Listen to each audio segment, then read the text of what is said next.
Bom dia, boa tarde, boa noite. Estamos mais uma vez aqui no nosso Agenda Econômica. Eu e meu amigo Saulo Buchedi, e hoje vamos discutir nesse agenda, que é o agenda de número 11, na semana do dia 15 de maio de 2023. A gente vai discutir o tema da hora, né? O tema que está quente nesse momento, que é basicamente a mudança da política de preços da Petrobras, né? Que, bom, eu acho que todo mundo que está acompanhando isso sabe o tamanho da polêmica, né, que está acontecendo, né? E eu acho que é importante a gente trazer as inúmeras repercussões que isso traz do ponto de vista macroeconômico, inflação, Petrobras, investimentos. Eu acho que esse é o nosso tema de hoje. Saulão, seja bem-vindo mais uma vez aqui. Tá? O que você acha do dia de hoje? Bom, salve, salve a todos e todas. A pauta da semana, eu sempre falo isso, né? Mas essa pauta é quente por conta do impacto, né, do preço dos combustíveis nos últimos tempos. Como que isso pesou, né, no bolso do consumidor, no bolso de boa parte das pessoas que está nos assistindo. Então é um tema relevante para todo mundo aqui, né? Eu acho que é por aí que a gente tem que começar. Sim. Né? Então, no fundo, em primeiro lugar, eu acho que é o que mudou, né? Qual que é essa mudança que a gente está assistindo agora, né? Então, o PPI, que era a política anterior da Petrobras, era uma política que basicamente reajustava os preços de derivados no Brasil segundo o preço de importação desses derivados. Tá? Então, era um mecanismo que garantia que os preços que chegariam para nós, consumidores, na verdade, através da boca da refinaria, depois repassa custos, etc., mas a Petrobras reajustaria de acordo com os preços internacionais. Né? O que foi a mudança hoje? Né? Essa mudança, que na verdade de ontem, né? Essa mudança basicamente vai fazer com que a Petrobras considere outros fatores, dentre eles as condições internas de concorrência, tá? Dentre elas, né, as expectativas também de como esse preço vai evoluir, porque ela mexe também na temporalidade desse reajuste, né, aumentando um pouco o prazo desse reajuste. Né. De fato, acho que todo mundo tem dito isso, né, os principais analistas têm dito isso, não é uma política que tem uma transparência enorme, não é uma fórmula como era antes, ou seja, você não sabe exatamente qual vai ser o preço, né, no médio prazo, mas o que se sabe e se imagina é que esse preço vai ter uma estabilidade maior, tanto para cima quanto para baixo. Né? E eu acho que a gente já vem discutindo a questão da inflação, né? Quem está acompanhando a gente já está imerso nesse debate sobre inflação. Eu acho que esse é um bom ponto para a gente começar. Né? Eu acho que a política anterior de preços ela gerou um impacto enorme sobre a inflação. A gente trouxe isso na semana passada e eu acho que a gente deve começar efeito da política de preços sobre transportes. O que você acha, Saulão? Bom, de maneira geral, né, Zeca, essa regra antiga agora de preços da Petrobras, baseada no PPI, ela amplificou um efeito já estrutural sobre os preços no Brasil, que é o efeito do câmbio. Né? Então, a inflação importada, que a gente chama, ela tem uma importância muito grande para o nível de preços no Brasil. Né? De que maneira? Né? Por conta dos insumos importados, então o Brasil depende, a indústria brasileira depende cada vez mais de insumos importados, e por conta dos bens finais importados, né, importação de bens finais, uma desvalorização cambial vai impactar tanto o preço dos bens finais importados, quanto os preços produzidos aqui no Brasil indiretamente, né, por meio dos custos, né, por meio dos insumos importados. O PPI acaba amplificando isso, né, esse efeito cambial, justamente porque o preço do combustível é pautado pelos preços internacionais. Isso não fica tão relevante ali, a partir de 2017, quando essa regra é aplicada, porque o que aconteceu nesse período, pelo menos até a pandemia, quando havia uma desvalorização cambial, essa desvalorização cambial que tem impactos profundo sobre o nível de preços, aumentando a inflação, ela era compensada por uma redução, né, do preço dos combustíveis, preço do barril do petróleo. Tirando 2018, né? E 2018, exatamente isso. 2018 foi um ensaio. Um ensaio do potencial que essa regra de preço poderia causar, né, sobre a inflação, amplificando os efeitos inflacionários. Por quê? Porque em 2018 a gente teve a greve dos caminhoneiros, né? Em 2018 também tínhamos um nível né, de desvalorização cambial elevado, relativamente elevado, então o dólar estava em patamares elevados, e com a greve dos caminhoneiros nós também tivemos um impacto ali no preço dos combustíveis, e a gente teve um ensaio do que aconteceu naquele momento, um ensaio do possível impacto dessa política, não só sobre o preço dos combustíveis, mas também sobre o IPCA, o nosso índice oficial da inflação. E esse ensaio, né, ele se revelou dramático quando a gente entrou na pandemia, né? No começo da pandemia, ali no primeiro semestre de 2020, o impacto não era grande, obviamente, na verdade era contrário, porque o preço do barril do petróleo estava caindo, né, caiu de maneira expressiva naquele momento. Chegou a ficar negativo. Chegou a ficar negativo, né? Teve esse fato também. Então, mesmo com uma desvalorização cambial ali, com a eclosão da pandemia, o preço, essa queda vertiginosa do preço do barril do petróleo compensou os efeitos negativos da desvalorização do real frente ao dólar. Mas a partir do segundo semestre de 2020, a gente começou a ter, ao mesmo tempo, a continuidade do real desvalorizado e uma recuperação do preço do barril do petróleo. E a gente começou a perceber efeitos inflacionários, né? Então, a inflação acaba, né, se acelerando a partir do segundo semestre de 2020. Isso ganha relevância em 2021 e ganha ainda mais relevância em 2022 com a guerra, quando o barril do petróleo dispara e chega a 120 dólares, né? E aí a gente tem um efeito, uma contribuição do setor de transportes, principalmente dos combustíveis, muito relevante, né? A gente já tinha uma contribuição relevante, na média de 35%, né? A gente fez um cálculo aqui da contribuição, até trouxe minha colinha aqui, né? A gente fez um cálculo da contribuição, então entre outubro de 2020 e junho de 2022, a contribuição em média, né, do setor de transportes para o IPCA foi de 35%. Então a inflação nesse período é explicada, né, 35% pelo setor de transportes, aqui principalmente pelos combustíveis. Só que a partir da guerra, né, entre a Ucrânia e a Rússia, em 2022, essa inflação, né, que vem do setor de transportes se dissemina mais rápido para outros subsetores de transportes, então para o transporte público, né, para outros setores importantes, para Uber, né? Então a gente tem um efeito em 2022 de disseminação, né? Então, além dos efeitos positivos, né, dos impactos positivos da desvalorização cambial e do barril de petróleo sobre o preço dos combustíveis, sob essa nova regra, em 2022 a gente tem esses impactos, mas ainda pior, né, de maneira disseminada, né?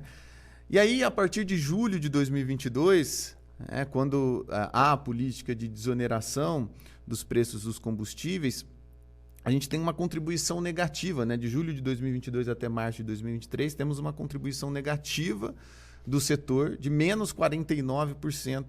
Se a gente considerar só os combustíveis, menos 78%. Então, basicamente, essa desaceleração da inflação que a gente vem assistindo a partir do segundo semestre de 2022 foi determinada pelos combustíveis. Foram os combustíveis que puxaram os preços para baixo, né?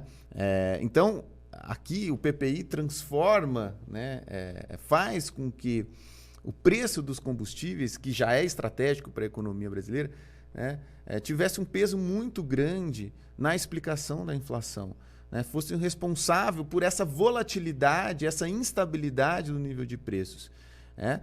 E o PPI causou uma disseminação, né, do aumento de preços muito maior. Se a gente pegar, eu já acabo minha fala que eu estou me estendendo muito, se a gente pegar, por exemplo, o índice de difusão. O que é o índice de difusão? Vai medir, né, o aumento ou a redução de preços, né, dos produtos e serviços que são ali considerados no IPCA, né, na pesquisa ali de preços do IBGE. Então, o índice de difusão alcançou os seus níveis máximos em 2022, no primeiro semestre, com a guerra. Em abril de 2022, alcançou 78%. Isso quer dizer que em abril de 2022, 78% dos bens e serviços considerados no IPCA aumentaram de preços, né? Isso foi causado, principalmente, a gente pode falar com toda certeza aqui, pelos combustíveis, por essa política de preços. Então, essa política de preços amplificou os efeitos do câmbio, causou mais instabilidade para a inflação e causou uma disseminação, portanto, maior, né, do preço dos combustíveis sobre os demais preços dos bens e serviços. Legal. Eu acho que esse é um ponto importante e conecta as discussões que a gente já vinha fazendo, né? A importância, né, desses preços, né? E vale ressaltar aqui que nesses preços, em geral, eles sobem, mas mesmo agora, nesse momento que eles estão caindo, o efeito contrário que ele é capaz de produzir nunca é na mesma proporção, né? São impactos assimétricos, né, que a gente fala. Então, você deixar os preços de petróleo, de derivados, oscilarem tanto, mesmo que eles caiam também, né, por conta de um eventual reajuste internacional, né, o efeito sobre a economia nunca é para baixo da mesma forma que é para cima. Eu acho que todo consumidor que vai no mercado sabe disso, né? É muito mais fácil subir o preço do que cair. E basta você perguntar. De novo, eu faço aquele mesmo exercício que você fez semana passada. Pergunta aí na padaria, pergunta para o seu dentista, pergunta para quem oferece serviço para você. É mais fácil ele subir o preço do que ele reduzir depois, porque caíram os custos dos derivados, etc. Exatamente. Mas enfim, né? E agora, o que significa no fundo isso, né? No fundo, o debate que está colocado, eu acho que chegou num nível estranho nesses últimos dias, porque uma parte, né, dos defensores, né, nesse debate de internet, de memes, né, começaram a defender, não, o melhor era o preço elevado do ano passado, a política de preços altos. Né? Gerou uma guerra de memes, como tudo nos últimos anos tem acontecido, né? Mas na prática, eu acho que tem uma discussão aqui teórica que é importante ser feita, né? Eu acho que quando a gente pensa os preços da Petrobras, a gente está pensando em alguns efeitos que podem ser causados tanto internamente da empresa, ou seja, o resultado da empresa, quanto os efeitos macroeconômicos que esse preço gera. Um desses efeitos são os efeitos sobre a inflação que você mencionou, né? Então, se a Petrobras segura ou estabiliza, melhor dizendo, os preços de derivados, na prática ela melhora os efeitos da inflação para todo mundo, né? Mas, obviamente, se você pesa a mão nesse indicador, né, se você controla demais os preços, obviamente você pode reduzir o resultado, a rentabilidade, os lucros da empresa em demasia, né? Então, eu acho que esse é um debate importante. Por quê? Porque eu diria que macroeconomicamente a empresa tem duas grandes funções, né? A gente podia fazer discussões de outras e vamos fazer ainda hoje aqui, né? Mas além dos preços, eu acho que o investimento da Petrobras é uma variável importante, né? Então, ao longo dos últimos anos, a construção que foi feita foi uma construção em que a Petrobras deixou de ser um estabilizador de preços e deixou de ser um investidor importante na economia brasileira, né? Quando a gente olhava a Petrobras nos anos 2000, mesmo no governo Dilma, né, ela tinha uma pujança, né, um volume de investimentos crescentes, e esses investimentos puxavam o investimento da economia brasileira, ou estavam associados ao crescimento do investimento. Por quê? Porque a Petrobras gera demanda para equipamentos, serviços industriais, um monte de fornecedores que vieram se instalar no Brasil, fábricas e produtores nacionais que aumentaram a sua produção, aumentaram as suas fábricas. Então, quando a Petrobras anuncia investimentos, ela puxa a economia. Então, o desafio aqui que se coloca nesse momento, eu acho, é para onde vai essa política. A política não está exatamente clara quais são os limites dela, né? Mas eu acho que o importante essa política tem que ser suficiente para estabilizar os preços, mas ela não pode ser excessiva a ponto de minar a capacidade de investimento da Petrobras.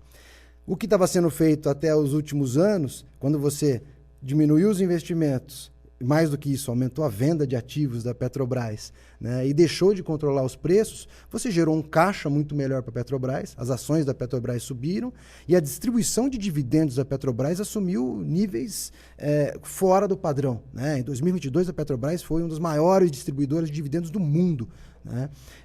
Os dividendos bilionários da Petrobras, né, irrigaram os bolsos dos seus investidores às expensas, aos custos de quem estava pagando o combustível mais alto. Eu acho que esse é o efeito político desse processo, é esse, né? Você tirou dinheiro de quem consome combustível, passou isso para o lucro da empresa, esse lucro vai parar na mão, ao invés de fazer investimentos, ele vai parar na mão dos seus acionistas, né? Agora, é bem verdade também que parte desses acionistas é o governo, né? Então, uma parte dos defensores dessa política diziam o seguinte: olha, o governo recebeu esse dinheiro também e vai usar esse dinheiro para fazer políticas compensatórias, né? No meu entendimento, isso é meio duvidoso, porque uma parte desse dinheiro ficou na mão dos investidores, ou seja, era dinheiro que era do bolso da população, que pagou mais caro pelo combustível, uma parte volta para o dinheiro, uma parte foi para os investidores, né? Mas isso foi feito com um arranjo nessa aula, a gente discutiu um pouco disso antes, eu queria que você contasse para todo mundo. Bom, essas 3 dimensões que você comentou são muito importantes, né?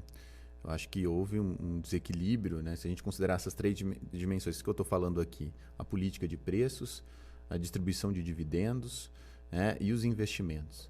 Então, a Petrobras, claro, uma empresa aberta e listada na Bolsa, a distribuição de dividendos faz parte ali das estratégias da Petrobras, mas isso tem que ser feito junto com uma estratégia de investimento, justamente pela importância da Petrobras, né, em relação à formação bruta de capital fixo, ao investimento. Você citou o governo Lula e Dilma. Em 2009, a Petrobras ela tinha um peso nos investimentos de 11 alguma coisa, né, 11%.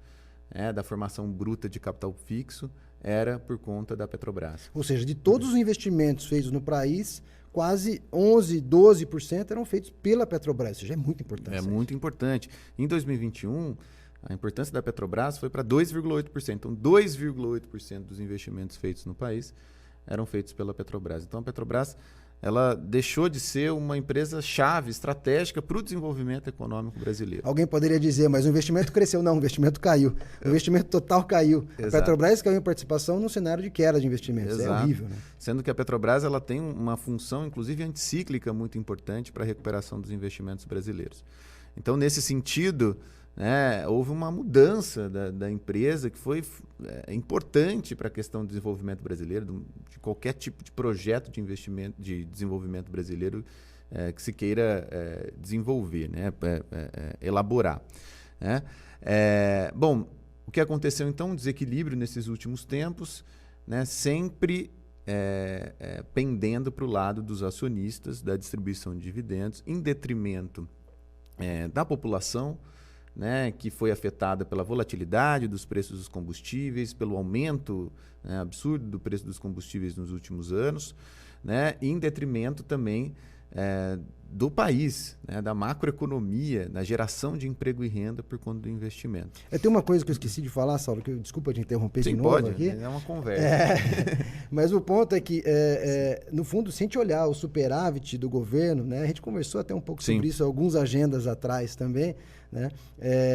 Se não fosse a distribuição de dividendos da Petrobras, o que era um superávit no ano passado viraria um déficit. De fato, o governo usou, né, bastante esses dividendos do ano passado na sua receita para compensar, inclusive, parte dos gastos que ele acabou fazendo de desoneração, que é uma confusão, né? Porque parte disso é estadual, né, Saulo? Exatamente. Então, indo para a desoneração, né? O que o governo fez dentro dessa conjuntura, né, o governo ele promoveu, com fins eleitoreiros, obviamente, ali a partir do segundo semestre de 2022, uma política de desoneração no preço dos combustíveis, desonerando ali o ICMS.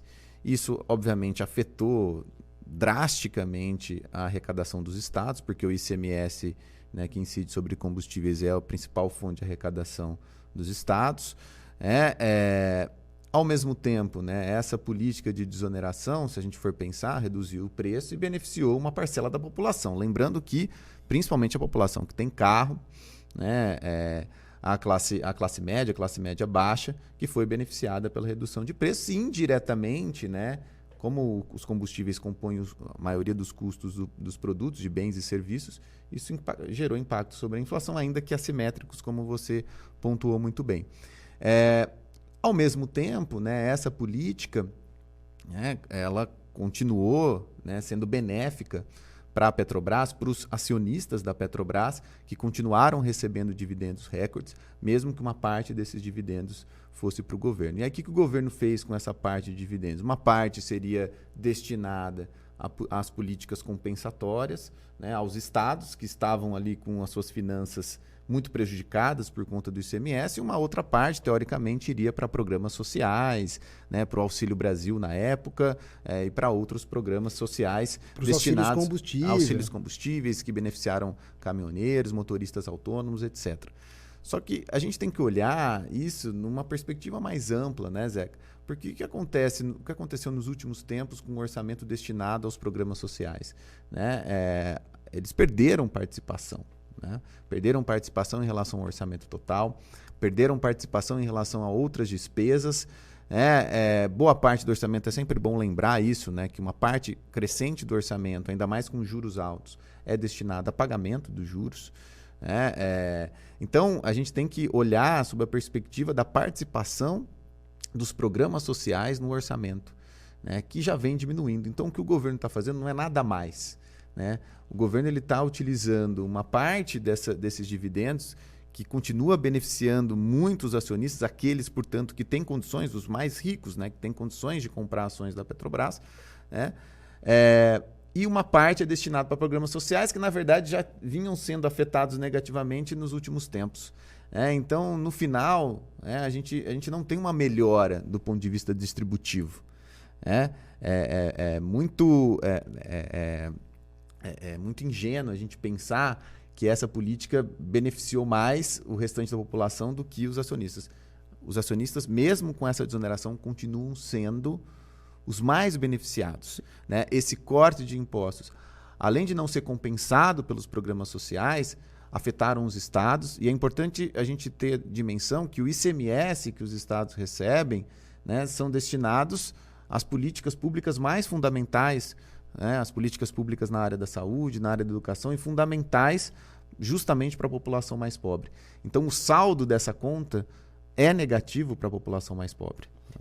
Foi montada uma engenharia de contas públicas, todas elas para manter os acionistas ganhando elevada distribuição de dividendos. Sim. A conta é muito simples, né? No fundo, o resultado você tira valor da economia, que é através dos preços de combustíveis. Uma parte dele vai para os acionistas, a outra parte vai para o Estado, e o Estado tenta montar uma engenharia para mandar uma parte para a população, uma parte para os governos, mas essa engenharia sempre tem furos. E esses furos, na verdade, com os lugares onde você não consegue recuperar o prejuízo gerado por esse preço. E na prática tem uma coisa que é importante, porque esse preço... Qual que é a lógica do preço livre? Né? Qualquer economista poderia discutir isso muito simplesmente. Quando o preço de alguma coisa sobe, a tendência é que a oferta venha junto, o investimento venha junto. Né? Mas esse impacto de preço foi um impacto muito esporádico. Você gerou um boom de preços em 2022 por causa da guerra, e hoje, quando você vai olhar o preço do petróleo, ele está lá embaixo de novo, 70, entre 70 e 80 ao longo desse ano. Ou seja, foi um impacto temporário. Se a Petrobras tivesse represado esse repasse, no fundo, ela poderia hoje estar ganhando na estabilidade, né, e não teria repassado uma inflação, teria evitado todo esse rearranjo. E como qualquer preço-chave na macroeconomia, né, falando um pouco de macroeconomia, juro que não vai ser um economês muito complexo. Como qualquer preço-chave, você precisa de estabilidade. Então, o câmbio é um preço-chave, a gente precisa de estabilidade cambial. Para quê? Para que o empresário, o comerciante, o industrial, ele tenha uma previsibilidade desses preços. É importante, né, os decisores de gasto, quem decide gasto, né, principalmente os empresários aqui, é importante ter um horizonte, né, estável de preços da gasolina, do diesel, do câmbio, para que eles sejam estimulados a tomarem decisões. Devia parecer óbvio isso para as pessoas, né? Mas a gente está tão acostumado com um debate liberal, tão visceral, de que as pessoas têm que defender um liberalismo que elas não pensam o próprio impacto que isso gera sobre elas. Né? Me espantou algumas pessoas defendendo uma política de preços que, no fundo, gerou preço de gasolina quase a R$9 no bolso delas, e algumas pessoas defendendo isso. Não me parece razoável pensar isso, a não ser por uma visão completamente enviesada, né, da análise econômica. Agora, para a gente caminhar para o final, acho que a gente já falou bastante, um tema, para mim, apaixonante, que a gente poderia ficar dias e dias falando, né? E, bom, se alguém quiser perguntar temas, quiser trazer questões sobre isso, a gente volta a falar depois, né?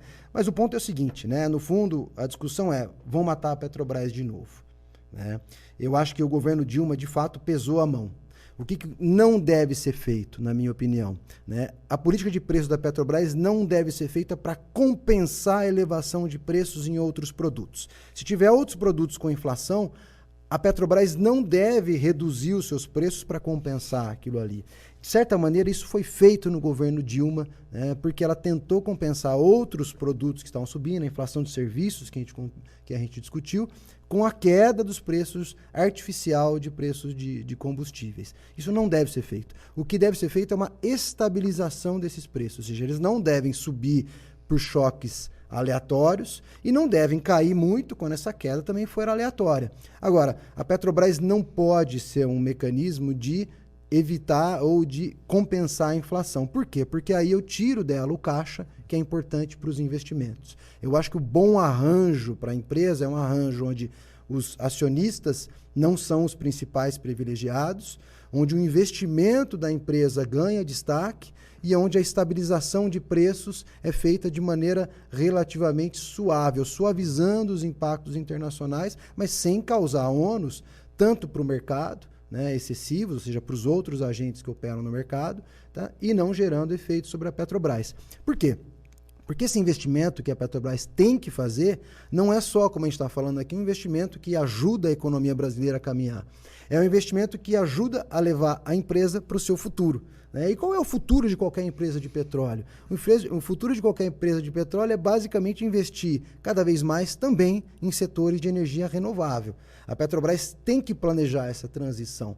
E ao longo dos últimos anos, como forma de distribuir dividendos, a gente estava colocando tudo à venda da Petrobras, tirando o pré-sal. Estava vendendo refinaria, colocando as empresas, os gasodutos, colocando as distribuidoras, colocando as empresas de biodiesel à venda. Nesse momento, a Petrobras tem que olhar para o futuro, né, e ver como ela deve investir para que ela sobreviva à transição energética, inclusive favorecendo os seus investidores que vão ter uma empresa duradoura ao longo do tempo. Então, não é só uma decisão para o governo, não é uma decisão só para a população, é também uma decisão de como a Petrobras deve pensar o seu futuro, o seu modelo de negócios. Exatamente. Eu acho que é isso, né, Saulão? Exatamente. Passamos o recado aqui, né? Passamos o recado. Inclusive, aprendi muito com você, Zeca, aqui nessa conversa. Então é isso, meus amigos e amigas. Convido vocês mais uma vez a curtir esse nosso evento aqui de hoje, essa nossa agenda semanal. Acompanhar a gente toda semana. A gente deve sair sempre entre quinta e sexta-feira, né, quando saírem na internet, aqui no YouTube. Compartilha. Avisa os amigos, para a gente é muito importante, a gente vem aumentando um pouquinho o número de pessoas assistindo, a gente quer crescer mais, e é importante você que acompanha a gente, contar para o seu colega, contar para o seu amigo, para a sua amiga, para o seu pai, para sua mãe, para o seu avô, para a sua avó. Estamos aqui, Agenda Econômica, Notas Econômicas, um obrigado e um grande abraço a todos e a todas. Um abraço.